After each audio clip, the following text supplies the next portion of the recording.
Welcome to Varshini vlog. இன்னைக்கு சூப்பரான ஒரு ஹெல்தியான டேஸ்டியான ஒரு சைட் டிஷ் ரெசிபி தாங்க பார்க்க போகிறோம்.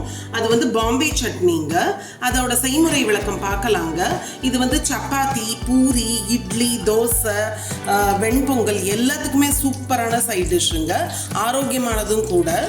அதுக்கு தேவையான பொருட்கள் பார்த்துடலாமா? அதுக்கு வந்து நான் ஒரு கடாயில் லோ ஃப்ளேமில் வச்சுருக்கேன். நல்லா வாஷ் பண்ணி க்ளீன் பண்ணி எடுத்த கடாயில் நல்லெண்ணெய் ஒரு 2 குழிக்கரண்டி விட்டுருக்கேங்க. 2 டேபிள் ஸ்பூன் அளவு விட்டுருக்கேங்க. நல்லெண்ணெய் எடுத்துட்டுருக்கேன். நீங்கள் எந்த எண்ணெய் வேணாலும் எடுத்துக்கலாம். அதுக்கு தேவையான பொருட்கள் வந்து ஃபர்ஸ்ட்டு வந்து சின்ன வெங்காயம் எடுத்தால் சூப்பராக இருக்குங்க. சின்ன வெங்காயம் இல்லாதவங்க பெரிய வெங்காயம் எடுத்துக்கோங்க. நான் ஒரு 30 சின்ன வெங்காயம் தோல் உரித்து எடுத்துட்டுருக்கேங்க. 2 பழுத்த நாட்டு தக்காளி, அதுவும் கொஞ்சம் குட்டி குட்டியாக நறுக்கி வச்சுருக்கேன். அதுக்கப்புறம் தாளிப்புக்கு வந்து ஆஸ் யூஷுவல் கடுகு, உளுத்தம்பருப்பு. அதுக்கப்புறம் இதில் வந்து பூண்டோட டேஸ்ட் டாமினேட் பண்ணக்கூடாது, ரொம்ப ஜாஸ்தி ஆகிடக்கூடாது. அதனால் 2 பூண்டு தோல் உரித்து வச்சுருக்கேங்க. இது தாளிக்கிறதுக்கு வரமிளகா. இதுக்கு மேலே நீங்கள் வேணும்னா ரெட் சில்லி பவுடர், வரட்டு மிளகாய் தூளும் சேர்த்துக்கலாம். அப்புறம் கடைசியில் அதில் கடலைமா கரைச்சி விடுவோம். நான் 2 டேபிள் ஸ்பூன் அளவு கடலைமா எடுத்து தண்ணியில் கரைச்சி வச்சுருக்கேங்க. கட்டிகளே இல்லாமல் நல்லா இந்த மாதிரி கரைச்சி வச்சுக்கணுங்க. நல்லா கரைச்சி வச்சுருக்கேங்க. இதுதான் தேவையான பொருட்கள். எண்ணெய் சூடு ஏறின்னு இருக்குங்க. அவ்வளோதாங்க. எண்ணெய் சூடு ஏறிடுச்சு. ஆஸ் யூஷுவல் தாளிப்பு தாங்க. கடுகு, உளுத்தம்பருப்பு போட்டிருக்கேங்க. இதோட அந்த 4 வரமிளகாய் சேர்த்தாச்சுங்க. அந்த பூண்டை அதோடையே போட்டுக்கோங்க. பூண்டு ஆப்ஷனல் தான், இஞ்சி கூட வேணும்னா சேர்த்துக்கலாம். இது கூடவே உரிச்சு வச்ச சின்ன வெங்காயம் போட்டாச்சுங்க.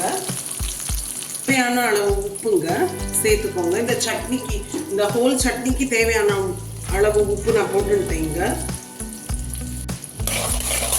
அந்த 2 டேபிள் ஸ்பூன் வச்சு நான் இந்த மாதிரி நல்லா மிக்ஸ் பண்ணி கொடுத்துக்கோங்க. உப்பு எல்லா இடத்துலையும் பரவட்டும்.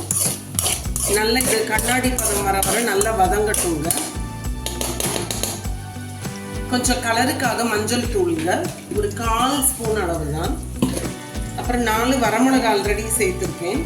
ஆனால் கூட கொஞ்சமாக கலருக்கு வேண்டி ரெட் சில்லி பவுடர் கொஞ்சமாக, அதுவும் ஒரு 1/4 ஸ்பூன் அளவு.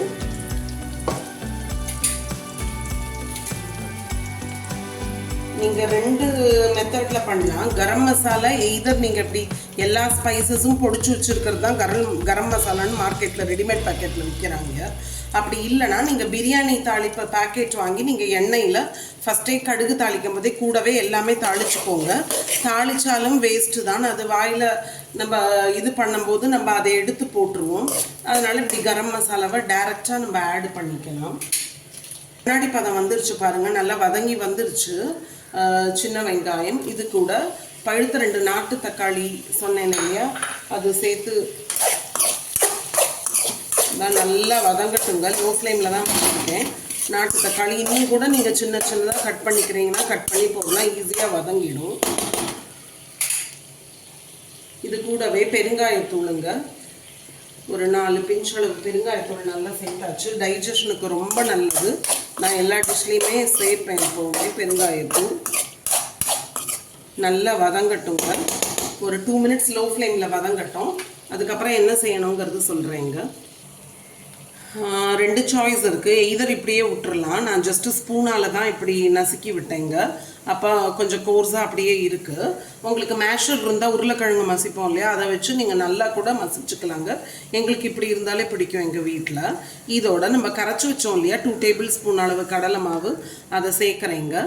ரொம்ப திக்காகுங்க கடலை மாவு, அதனால் கொஞ்சம் கூட தண்ணி சேர்க்குறேங்க.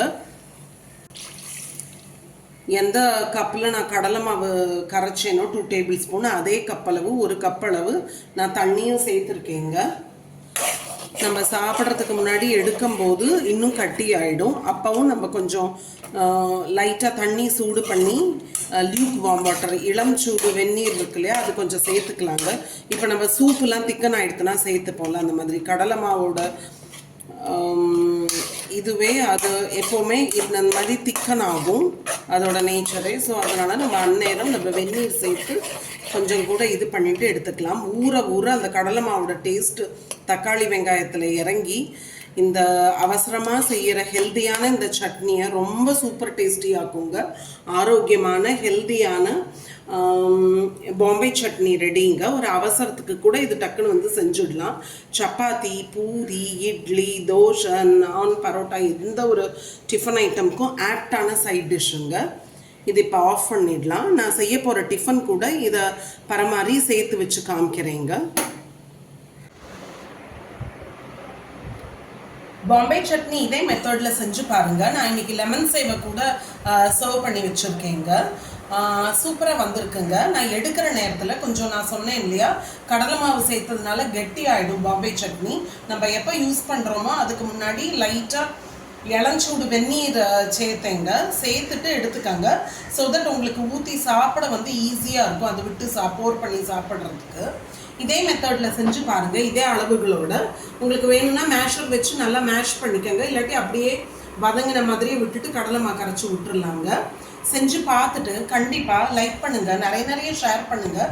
ஃப்ரெண்ட்ஸ், ரிலேட்டிவ்ஸ், நெய்பர்ஸோட வீடியோஸ் கமெண்ட் பண்ணுங்கள். கண்டிப்பாக சப்ஸ்கிரைப் பண்ணி வச்சுக்கோங்க வர்ஷினி வ்ளாகில். இன்னொரு இன்ட்ரெஸ்டிங்கான குக்கிங் வீடியோ ரெசிபியில் பார்க்கலாங்க. தேங்க்ஸ் ஃபார் வாட்சிங்.